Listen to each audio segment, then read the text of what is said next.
అందమైన చర్మ సౌందర్యం మీ సొంతం. Second aqua radiance deep cleansing gel.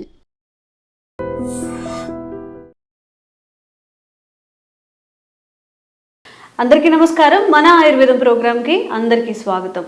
Sugar మహమ్మారి మన భారతదేశాన్ని డేంజరస్ జోన్లో పడేస్తుంది అనడంలో అతిశయోక్తి లేదు. చిన్న పెద్ద అనే తేడా లేకుండా అందరూ షుగర్ బారిన పడుతున్నారు. అయితే అందులో కొంతమంది స్వతహాగా అంటే మన ఫుడ్ హ్యాబిట్స్ వల్ల షుగర్ బారిన పడుతున్నారు. గోధుమ పిండి, మైదా ఇంకా రిలేటెడ్ షుగర్ కంటెంట్ ఎక్కువగా తీసుకోవడం వల్ల చాలా చిన్న ఏజ్లోనే షుగర్ వస్తుంది. గోధుమ పిండి అన్నప్పుడు చాలామంది చపాతీలు తింటూ ఉంటారు కదా. సో చపాతీలు తిన్నప్పుడు లేదా రిలేటెడ్ మైదాతో తిన్నప్పుడు కూడా షుగర్ వచ్చే అవకాశాలు ఉంటాయా? వీటి వల్ల ఈ రీజన్స్ ఏమైనా షుగర్ రావడానికి కారణమవుతాయా తెలుసుకుందాం. ప్రస్తుతం అంతా ఉన్నారు వంటింటి చిట్కాలకు కేర్ ఆఫ్ అడ్రస్ అయిన మధుసూదన్ శర్మ గారు. మాట్లాడేద్దాం.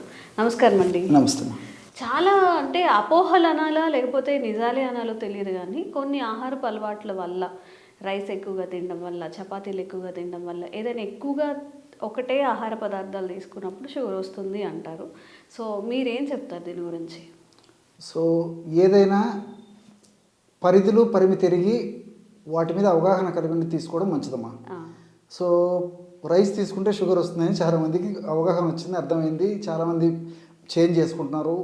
సరే, కొంతవరకు సంతోషించదగ్గ విషయము, అది మంచిదేమా, ఆమోదించదగ్గ విషయం. సరే, దీనికంటే మంచిది గోధుమలు మంచిది అని చెప్పేసి కొంతమంది గోధుమలు వాడుకోవడం మొదలుపెట్టారమ్మా. సో గోధుమలు కూడా నిజంగా పరిమితి ఎరిగి పరిధులు ఎరిగి వాడుకోగలిగితే మంచిది, కానీ మరి గోధుమలు వాడుకోవడం కూడా మంచిది కదమ్మా. దానికి రీజన్స్ కూడా నేను చెప్తాను. ఈ రోజుల్లో మరి చాలామంది కూడా నిత్య జీవితంలో, దైనందిన జీవితంలో ఉదయం కానీ, మధ్యాహ్నం కానీ, రాత్రి కానీ ఏదో ఒక ఆహారంలో గోధుమ పిండితో తయారు చేసినటువంటి పదార్థాలు వాడకం విపరీతంగా పెరిగిపోయిందమ్మా. మీరు రెస్టారెంట్లో కానివ్వండి, హోటల్స్లో కానివ్వండి, ఇంట్లో కానివ్వండి, సో సర్వసాధారణంగా డైలీ తీసుకునేటువంటి ఆహారంలో మాత్రం గోధుమ ఏదో ఒక రూపంలో వాడేటువంటి పరిస్థితి ఎక్కువ శాతం అందులో ఉంది. సరే, గోధుమల గురించి మనం ఆలోచించినట్లయితే గోధుమల్లో గ్లూటెన్ అని చెప్పేసి ఒక ప్రోటీన్ ఉంటుందమ్మా. సో గ్లూటెన్, సో ఈ గ్లూటెన్ అనేటువంటి ప్రోటీన్ వల్లనే ఈ యొక్క సమస్యలు వస్తున్నాయని చెప్పేసి కూడా పరిశోధన ద్వారా నిరూపితమైంది. అంటే ఈ షుగర్ వచ్చేటువంటి పరిస్థితి ఏర్పడుతుందని చెప్పేసి. సర్వసాధారణంగా మనకి గోధుమలు, నాటు గోధుమలు అని చెప్పేసి, హైబ్రిడ్ గోధుమలు అని చెప్పేసి రెండు రకాలుగా దొరుకుతాయమ్మా. నాటు గోధుమలు అయితే 100 గ్రాముల గోధుమల్లో 5% ఈ యొక్క గ్లూటెన్ ఉంటే, ఈ హైబ్రిడ్ గోధుమల్లో 12 నుంచి 14% ఈ గ్లూటెన్ ఉంటుందమ్మా. సో హైబ్రిడ్ గోధుమల్లో మరీ ఎక్కువగా ఉంటుందమ్మా. సో నాటు గోధుమలు అందరికీ దొరకవు, అందుబాటులో ఉండవు. తప్పని పరిస్థితుల్లో మరి హైబ్రిడ్ గోధుమలు వాడుతున్నాము. హైబ్రిడ్ గోధుమలతో తయారు చేసినటువంటి గోధుమ పిండి, గోధుమ అనుకొత ఆహార పదార్థాలు, వంటకాలు తయారు చేసుకొని వాడుకుంటున్నాము. సో దీనివల్ల గ్లూటెన్ కంటెంట్ బాడీలోకి ఎక్కువ పోతుంది. సో చాలామంది ఏం చేస్తారంటే, సరే నాకు గోధుమలో గ్లూటెన్ కంటెంట్ ఉంది అని చెప్పేసి విన్నాం కదా, చదివాం కదా, తెలుసుకున్నాం కదా, సో గోధుమ పిండిని మానేస్తే సరిపోతుంది చెప్పేసి పప్పులో కాలేసినట్లు వీళ్ళు మైదా పిండి వాడడం ఎక్కువైపోయింది. సో ఈ మైదా పిండిలో కూడా 24% ఈ గ్లూటెన్ ఉంటుందమ్మా. సో గోధుమ పిండి, గోధుమల్లోనే మనం పర్సంటేజ్ ఒక రకం అనుకుంటే, మైదా పిండిలో 24% ఈ యొక్క గ్లూటెన్ ఉంటుంది. సో మైదా పిండి అనేసరికి మీరు చాలామందికి ఐడియా ఉంటుందమ్మా. మన పూర్వకాలము ఇంత టెక్నాలజీ లేని రోజుల్లో ఈ పేపర్లకి, సినిమా పోస్టర్లకి, వాటికి వెనక మైదా పిండి అప్లై చేసేసి గోడలకు అంటించేవాళ్ళమ్మా, బండ్లకి. అంత అంటుకుంటుందమ్మా, స్టిక్ నేచర్. మరి అటువంటి మైదా పిండి రోజు మన బాడీలోకి పోతే మన దేహం ఎంతవరకు తట్టుకుంటుందో మీరు ఆలోచన చేయండి అమ్మా. చాలామందికి తెలియదమ్మా ఇదంతా. సో ఈ విధంగా గోధుమ పిండితో వాడినప్పటికీ సమస్యలు వస్తాయి, అదేవిధంగా మైదా పిండితో వాడినప్పటికీ సమస్యలు వస్తాయి. మరి ఈ గోధుమ పిండి వల్ల, గోధుమ పిండి కానీ, మైదా పిండి కానీ, ఇందులో గ్లూటెన్ వల్ల ఎలాంటి సమస్యలు వస్తాయంటేమా, గ్లూటెన్ వల్ల మొట్టమొదట ఏం జరుగుతుందంటే గ్యాస్ట్రిక్ ట్రబుల్ వస్తాయమ్మా. అంటే గోధుమ పిండి కానీ, మైదా పిండి కానీ. అందుకే మీరు బాగా గమనించండి, ఈ గోధుమ చపాతీలు, పుల్కాలు, రోటీలు ఇలాంటివి తీసుకున్న వాళ్ళలో ఎక్కువ శాతం మందిలో గ్యాస్ట్రిక్ ట్రబుల్ సమస్య లక్షణాలు కూడా వస్తుంటాయి.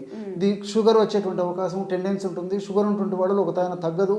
అదేవిధంగా షుగర్ పెరిగిపోయేటువంటి అవకాశాలు కూడా ఉంటాయి అన్నమాట ఎక్కువ ప్రమాణంలో తీసుకున్నప్పుడు. సో ఇక్కడ ఏం జరుగుతుందంటే గ్యాస్ట్రిక్ ట్రబుల్ వస్తుంది. ఎందుకు వస్తుందంటే, ఇప్పుడు ఈ గ్లూటెన్ అనేది ఏదైతే ఉందో లోపల కోటింగ్ లాగా పెరిగిపోతుందమ్మా. జీర్ణ వ్యవస్థలో, ప్రేవుల్లో ఈ గ్లూటెన్ బంకలాగా పేరుకొని పోతుంది. ఆ విధంగా బంకలాగా పేరుకొని పోయినప్పుడు మనం తీసుకున్నటువంటి ఆహార పదార్థాలు ఆహారము ఆ ప్రేవులు సరిగ్గా జీర్ణం చేసుకోలేదు. అదేవిధంగా పోషకాహారము ప్రేవులు జీర్ణం చేసుకోలేవు. అదేవిధంగా ప్రేవులు నిదానంగా జీర్ణం చేసుకోవడము, పోషకాహారాన్ని జీర్ణం చేసుకోలేకపోవడం చేత ప్రేగుల భాగంలో ఎక్కువసేపు తీసుకున్నటువంటి ఆహార పదార్థం నిలువ ఉంటుంది. నిలువ ఉండేసరికి పులిసిపోయేసరికి గ్యాస్ వస్తుంది. తేనుపుల రూపంలో రావచ్చు, కడుపు ఉబ్బరం రూపంలో రావచ్చు, కడుపు మంటల రూపంలో రావచ్చు, అపానవాతం రూపంలో రావచ్చు, మోషన్స్ రూపంలో రావచ్చు. ఏ రూపంలో వచ్చినప్పటికీ గ్యాస్ట్రిక్ ట్రబుల్ సమస్య మొదలవుతుంది. సో ఈ నాణ్యంలో కోణానికి ఒక కోణం అయితే ఇది, మరొక కోణంలో ఏంటంటే ఇటువంటి ఆహార పదార్థాలు తీసుకోవడం వల్ల మనకు మంచి చేసేటువంటి, దేహానికి ఉపయోగపడేటువంటి, దేహానికి రక్షించేటువంటి ఈ మంచి బ్యాక్టీరియా అంతా నాశనం అయిపోతుందమ్మా. సో మంచి బ్యాక్టీరియా నాశనం అయిపోయేసరికి పక్కనే ఉన్నానంటూ చెడు బ్యాక్టీరియా డామినేషన్ అయిపోతుంది. సో ఈ చెడు బ్యాక్టీరియా పెరగడం వల్ల మరింత అనర్థమైనటువంటి సమస్యలు, అంటే ఈ బీపీ రావడము, హార్మోనల్ ఇంబ్యాలెన్సెస్ రావడము, వెయిట్ పెరిగిపోవడము, అదేవిధంగా మెదడుకు సంబంధించినటువంటి సమస్యలు రావడము, ఇలాంటి అనేక రకాలైన సమస్యలు కూడా మరి ఈ యొక్క చెడు బ్యాక్టీరియా పెరిగిపోవడం వల్ల వచ్చేటువంటి పరిస్థితి ఏర్పడుతుంది అనమాట. ఇది ఒకటి. రెండవది, గ్లూటెన్ యొక్క గుణం ఏంటంటే మనకు జీర్ణ వ్యవస్థకు దగ్గరలో పొట్ట భాగంలో ప్యాంక్రియాజ్ అనేటువంటి గ్రంథి ఉంటుందమ్మా. ఆ ప్యాంక్రియాజ్ అనే గ్రంథిలో కొన్ని రకాల సెల్స్, ఐలెట్ ఆఫ్ లాంగర్హెన్స్ అని చెప్పేసి కొన్ని కణాలు ఉంటాయి. ఆ కణాలే ఇన్సులిన్ ఉత్పత్తి చేస్తాయి.